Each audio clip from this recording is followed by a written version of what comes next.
Abacuque capítulo 3. O tema deste texto é ainda que. Capítulo 3, verso de número 17. Abacuque capítulo 3, verso de número 17. Ainda que a figueira não floresça, nem haja fruto na vide, o produto da oliveira minta, e os campos não produzam mantimento, as ovelhas sejam arrebatadas do aprisco, e nos currais não haja gado.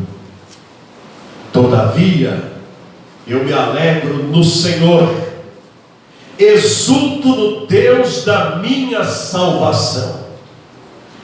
O Senhor Deus é a minha fortaleza, e faz os meus pés como os da corça, e me faz andar altaneiramente.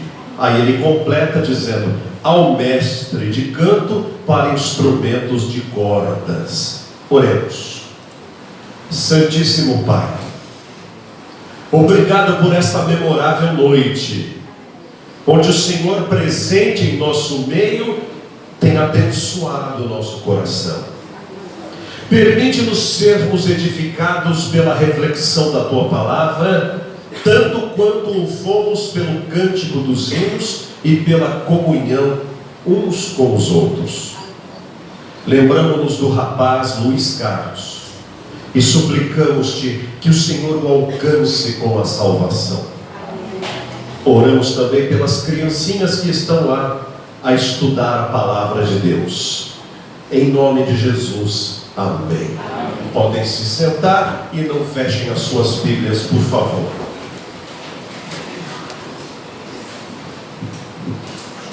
Nem sempre nós estamos felizes, nem sempre nós estamos com vontade de sorrir, nem sempre é toda a verdade quando alguém passa ao nosso lado, na igreja: como vai, irmão? E nós que não vamos prolongar o assunto dizemos: tudo bem, irmão, graças a Deus. Ou dizemos: melhor do que mereço. Ou então dizemos: vamos levando, ou como diziam os antigos, vamos penteando. Só Deus sabe por onde andam as nossas emoções no fundo do nosso coração. Alguns perderam o emprego e não têm sustento em nenhuma outra fonte de renda. Outros aposentados viram minguar o seu provento para a subsistência da sua família e para a compra de remédios. Outros atravessam momentos de enfermidades. Eu mesmo hoje à tarde recebi a triste notícia lá de Caldas Novas, em Goiás, que o meu irmão, a minha cunhada, os meus sobrinhos estão todos com Covid. Estão lá isolados na casa deles, tomando remédios e pedindo a Deus pela cura desta doença tão trágica e tão triste. Outros atravessam problemas familiares. Filhos que brigaram com pais, pais que brigaram com filhos, maridos de mal da esposa e vice-versa, familiares que não se entendem, desarmonia dentro de casa. Outros estão com problemas com os vizinhos, ou então foram roubados, levaram o carro, levaram documentos, levaram dinheiro, quando não levaram embora os sonhos de uma vida inteira. Deus conhece o nosso coração. Abacuque, quando escreveu esse texto, sofria, porque o seu povo estava estava longe dos caminhos de Deus e sofrendo o que os inimigos estavam fazendo, destruindo as suas lavouras, destruindo as suas terras, destruindo o seu povo, levando embora as suas ovelhas, destruindo as plantações, não permitindo que eles tivessem ferramentas para lavrar a terra, nem armas para se defenderem. Estavam abandonados ao léu do vento, da sorte, da tristeza e da solidão. Deus havia dito para eles: se vocês me abandonarem, experimentarão grande e profunda tristeza. Vocês querem adorar a deuses estranhos? Peçam a eles, para que lhes protejam e lhes abençoe. Vocês abandonaram a mim, o manancial das águas vivas, por isso gemem de sede. Quando ele escreveu isso, o seu povo morria de fome. Então ele faz um hino, faz uma música. Ele era um daqueles que ainda ousava acreditar que Deus é maior do que a crise, Deus é maior do que os problemas, Deus é maior do que as enfermidades, Deus é maior do que as tristezas, Deus é maior do que as circunstâncias. Ele ousou acreditar. E não ousou acreditar simplesmente porque foi uma opção. Assim como alguém opta por acreditar numa pedra, outro acredita numa filosofia, ele resolveu acreditar em Deus. Não, ele sabia que Deus era o único Deus verdadeiro, real, legítimo, presente. Ele sabia que na história do seu povo, Deus tirara os hebreus da terra do Egito, os introduzira em Canaã, fizera com que grandes impérios fossem construídos naquela terra, como os impérios de Saul, de Davi, de Salomão, e depois, por pecados do povo, dividiu-se ao meio a nação, e ela veio capengando até o seu fim momentâneo, até o exílio. Mas ele ousava acreditar em Deus. Por quê? Porque certamente ele se lembrava de um homem que ousou acreditar contra as circunstâncias, como seu pai Abraão, que creu que seria pai mesmo sem vitalidade física, que creu que a sua esposa estéril e idosa seria mãe, mesmo sem condições biológicas. Ele ousou acreditar vendo o impossível. Ele ousou acreditar na graça de Deus que se manifesta na nossa fraqueza. Diz a Bíblia, é na fraqueza que se opera o poder de Deus. E por acreditar no Senhor Todo-Poderoso, ele confiou, como confiou também Noé, antes ainda, no meio de uma geração corrompida, onde as pessoas abandonaram completamente a Deus. Ele era um homem íntegro, temente ao Deus verdadeiro, no meio de geração toda corrompida. Por isso ele escreve, gemendo de dor, gemendo de tristeza, mas cheio de confiança no Senhor. Ele diz: ainda que a figueira não floresça, nem haja fruto na vide. A figueira produz figos, e os figos saciam a nossa fome. A videira produz a uva supre a nossa fome e é o símbolo da alegria do seu vinho, produzindo aos homens a festividade da alegria do seu tempo. E foi privado, o seu povo foi privado da comida. E ele diz: ainda que não tenha figo na figueira, e ainda que não tenha cachos de uva na parreira. Então isso nos significa o seguinte: ainda que eu e você atravessemos momentos de carestia, momentos de carteira vazia, momentos que não temos os recursos necessários para comprar o que precisamos, recursos para quitar o que precisamos quitar. E que fique claro que muitas das nossas dívidas são fruto da desobediência da palavra de Deus, que diz assim: a ninguém devais coisa alguma, senão o amor com que vos ameis uns aos outros. Nós contamos com o ovo antes da galinha botar, e depois, nem dando a galinha de pagamento, resolve o problema.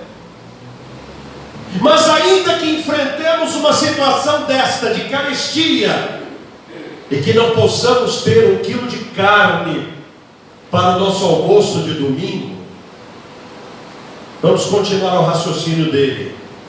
Ainda que a figueira não floresça, nem haja fruto na vide, o produto da oliveira minta e os campos não produzam mantimento. Aqui ele está falando de colheita. Aqui ele está falando de produto da oliveira, através do qual ele podia vender e manter sustento, através do qual ele podia iluminar a sua casa. A oliveira servia de vitalidade para a vida das pessoas, e até hoje nós não olvidamos do azeite na nossa salada. Não a usamos mais para acender as lâmpadas, mas nós a usamos como um tempero primordial para a nossa alimentação. Diz ele: ainda que o produto da oliveira minta, ou seja, está aqui a oliveira e ela não deu azeitonas. Aqui é difícil vermos uma oliveira. Eu tive a oportunidade de vê-las em Portugal. Lindas, maravilhosas. Eu vi a azeitona no pé. Na casa da minha mãe portuguesa, Maria Arlete Pereira de Abreu Bastos, na Quinta do Tigelinho, em Portugal, eu a considero minha mãe por consideração.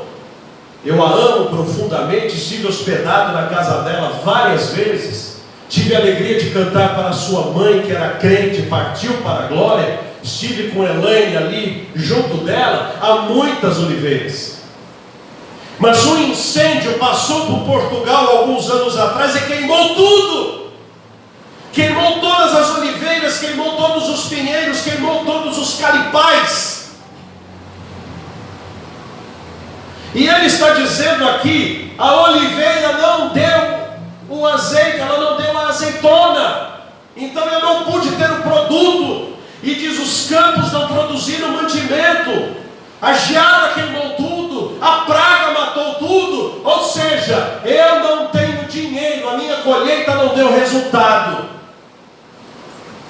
Às vezes nós trabalhamos tanto no projeto, investimos tanto da nossa vida em algo que dizemos vai dar retorno, vai dar lucro, e daqui a pouco nós damos com os burros na água e aquilo dá em nada. Só perdemos dinheiro, só perdemos recursos.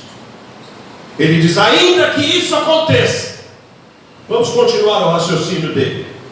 Ainda que a figueira não floresça, nem haja fruto na vide, o produto da oliveira minta e os campos não produzam mantimento. Agora ele vem e diz: as ovelhas sejam arrebatadas do aprisco e nos currais não haja gado.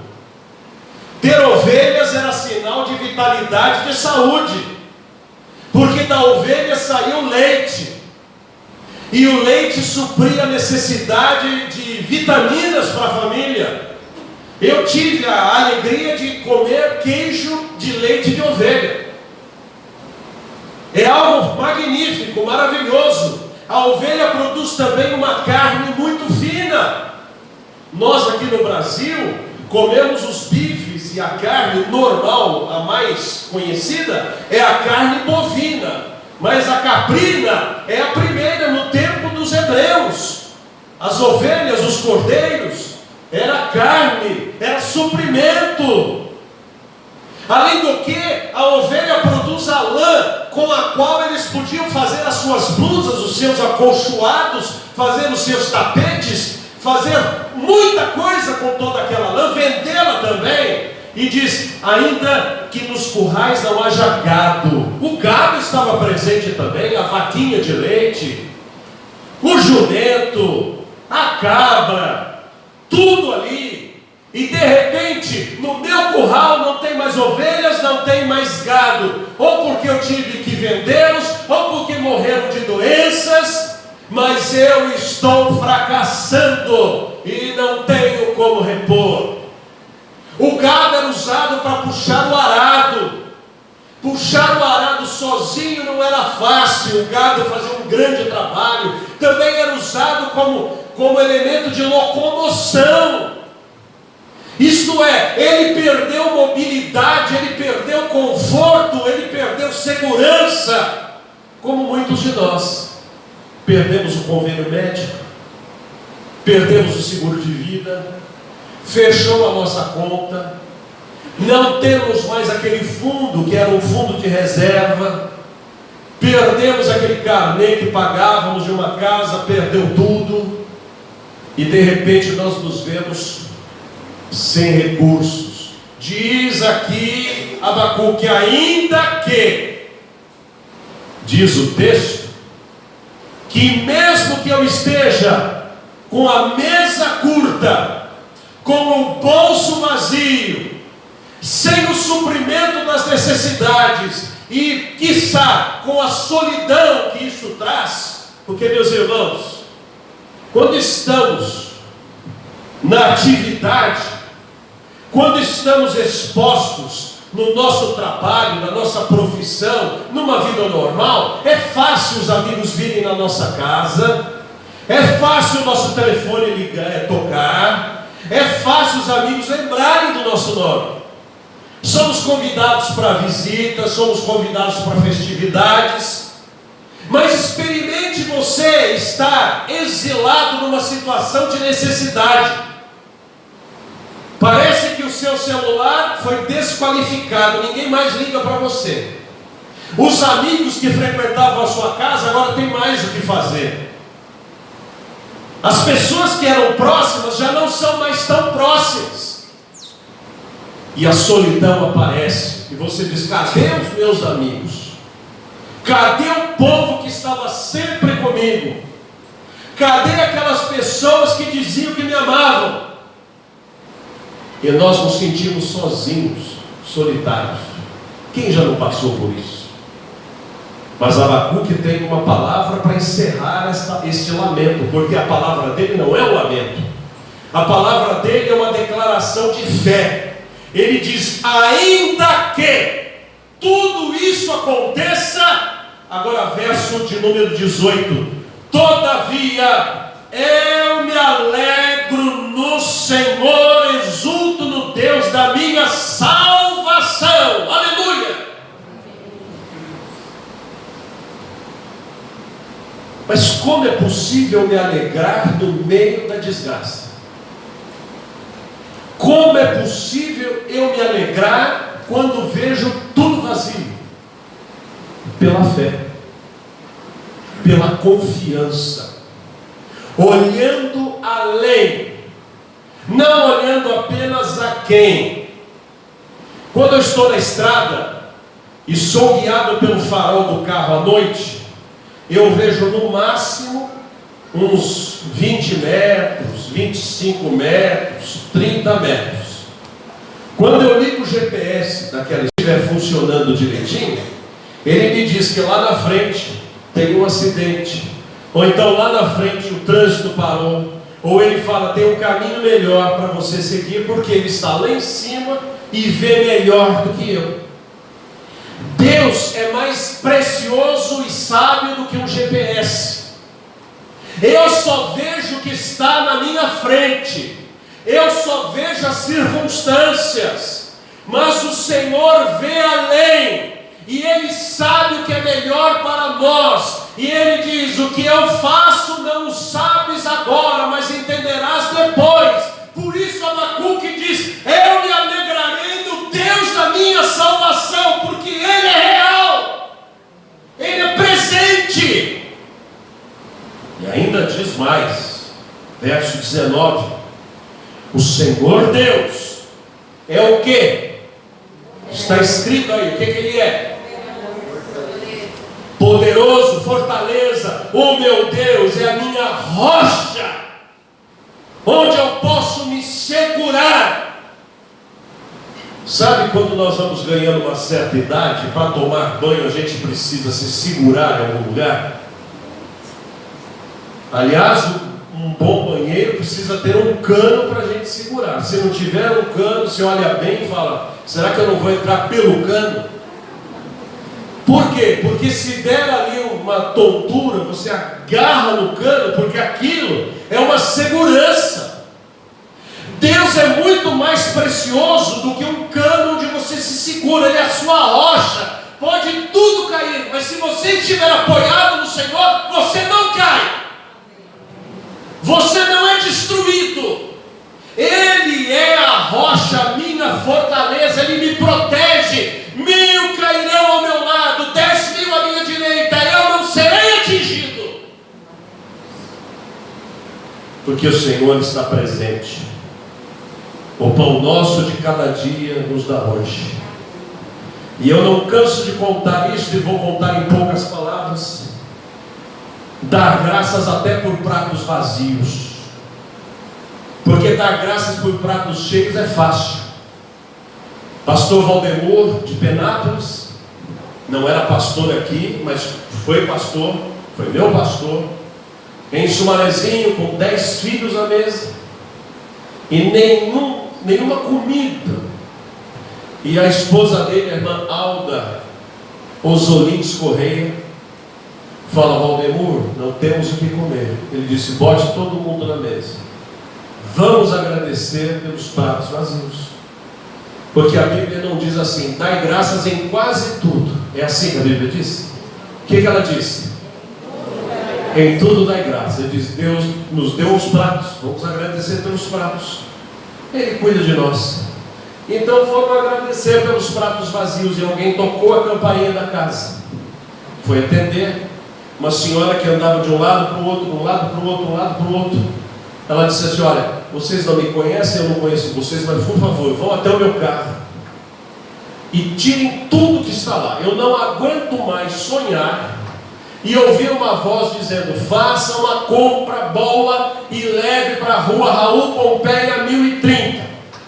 Eu ouço isso toda noite. Eu não sei quem vocês são, nem quero saber. Por favor, tira tudo isso daqui e põe em casa que eu vou embora. Era compra para um mês. Aleluia! Suprimento. Deus não quer que nós passemos fome, mas Ele quer que nós saibamos que Ele é o supridor dos nossos alimentos.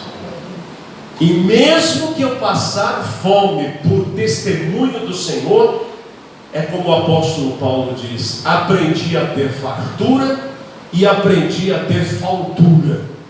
Aprendi a estar feliz e contente em toda e qualquer circunstância. Então ele completa dizendo: posso todas as coisas naquele que me fortalece. Abacuque diz: o Senhor Deus é a minha fortaleza e faz os meus pés como o da corça, e me faz andar altaneiramente. Lembrando ainda de Portugal, existe um rio que passa por Coimbra, que é uma grande e virtuosa cidade de Portugal, que entre Coimbra e Oliveira do Hospital, que fica a 70 quilômetros de Coimbra, há um rio que desce chamado Rio Mondego. Ele desce, mas lá em cima existe uma barragem de pedra por onde desce, e ali eles fazem uma usina e a água sai ali. E eu vi algumas coisas se mexendo naquela parede íngreme, e eu perguntei para o pastor Edson Antunes, que é o pastor de Oliveira do Hospital, disse: o que é aquelas coisas lá? Ele disse: são alguns animais, alguns tipos de corça que estão andando lá. Mas eles estão andando praticamente, eles estão andando na parede, parecem as formigas andando na parede. Pois é, esses animais conseguem fazer isso. Por isso que aqui está escrito: e faz os meus pés como os da corça, ou seja, me faz andar altaneiramente, mesmo numa parede íngreme. Ou seja, eu posso ser mais que vencedor, mesmo no meio de uma fornalha ardente. Eu posso ser um vencedor, mesmo num leito de enfermidade. realidade. Eu posso ser um vencedor mesmo com a mesa vazia, porque quem tem Jesus tem tudo. Quem tem Jesus tem vida. Quem tem Jesus tem salvação. Quem tem Jesus tem esperança. E a esperança não traz confusão. Tire a esperança de um homem e você o mata. Enche o seu coração de esperança e você tem alguém que vai começar de novo e vai levantar-se, e Deus há de lhe dar grande vitória. Irmãos, ainda que as provações sejam grandes sobre a sua vida, sobre a vida financeira, familiar, emocional, em todas as áreas de sua vida, ainda que as lágrimas vertam dos seus olhos, faça como Abacuque: a minha fortaleza é o Senhor, e Ele me dá graça para andar mesmo numa parede completamente íngreme, e por Ele eu tenho salvação. Eu quero pedir, se for possível, para o irmão abaixar a sua cabeça, e se possível, para o irmão me responder com uma mão levantada, se caso for o seu caso. Talvez o irmão seja alguém cuja prova na sua vida esteja sendo muito dura e não encontra solução para a sua dor. Talvez nem partilhe com ninguém pelo fato de que não entenderia o que vai em seu coração. Só Deus me entende. E hoje gostaria de mudar o disco, mudar a fita, mudar a gravação da sua mente que diz: estou arrasado. Mudar para outra palavra dizendo: estou salvo, estou socorrido, estou abençoado. Deus está presente e não vai me deixar arrasado e nem afundado. Se você é uma destas pessoas, eu quero orar por você e peço, por gentileza, que manifeste isso erguendo uma de suas mãos, dizendo: pastor, as provas estão duras na minha vida, ore por mim. Deus abençoe, Deus abençoe, Deus abençoe. Mais alguém? Ergue a sua mão. Deus abençoe. Mais alguém? Deus te abençoe. Mais alguém? Deus te abençoe, Deus te abençoe. Mais alguém? Se Deus fala com você, Deus abençoe. Não deixa para amanhã, porque o socorro divino pode vir hoje mesmo para você. Deus abençoe. Mais alguém? Deus abençoe, Deus abençoe. Mais alguém? Deus abençoe. Se o Espírito Santo fala a sua alma, atende ao chamado. Filho meu, dá-me hoje o teu coração. Entrega o teu caminho ao Senhor, confia nele, Ele o mais, Ele fará. Mais alguém ergue a mão falando: pastor, eu também, ora por mim. Eu peço que o Senhor ore por mim. Deus abençoe. Mais alguém? Eu vou encerrar. Aproveita esta oportunidade. Mais alguém? Vamos ficar todos de pé. E eu peço que você que ergueu a mão, em nome de Jesus, venha aqui à frente, eu quero orar por você. Deixe o seu lugar. Não é vergonha pedir oração. E não é vergonha dizer: eu preciso dizer, ainda que tudo isto esteja acontecendo, com a graça do Senhor, eu vencerei. Com a graça do Senhor, as minhas lágrimas serão enxugadas. Com a graça do Senhor, a minha necessidade há de ser suprida. Com a graça do Senhor, o relacionamento será consertado. Com a graça do Senhor, eu sairei do ostracismo e da solidão. O Senhor me dará graça e vitória. Irmãs e irmãos que aqui estão à frente, foi muita coragem vir aqui. Deus está vendo esta coragem. E no momento em que o irmão disse: é para mim esta palavra, e eu quero dizer a Deus: a minha figueira não tem florescido, a minha videira não tem dado azeite, não tem dado a uva, não tem dado fruto, não tem dado sustento, não tem dado a luz, não tem dado óleo. O meu curral está vazio, me roubaram tudo. a esperança se foi, a idade chegou, os problemas de saúde, mas ainda que tudo isto esteja acontecendo, eu todavia quero ser como a corça e quero andar altaneiramente, mesmo numa montanha íngreme, não por força nem por violência, mas pelo poder do Espírito Santo, e hei de vencer. Irmãos e irmãs aqui presentes, digam assim em alto e bom som: Senhor Deus, nesta noite, ainda que os problemas sejam grandes, eu todavia me alegrarei no Senhor, que é o Deus da minha salvação, que é a minha fortaleza e que me faz andar altaneiramente, e eu não cairei, porque só confio em Jesus. E é em nome dele que eu faço esta oração. Amém. Irmãos e irmãs, vocês oraram com fé, com confiança, então a solução começou a chegar para vocês. A graça do Senhor acompanhará a sua vida naquilo que apresentaram diante de Deus. E para os irmãos que estão aí, a mesma graça estará tocando na nossa vida e abençoando o nosso coração. Que Deus nos abençoe. Amém. Podem se sentar. Obrigado, pastor Wilson, devolvo-lhe a palavra.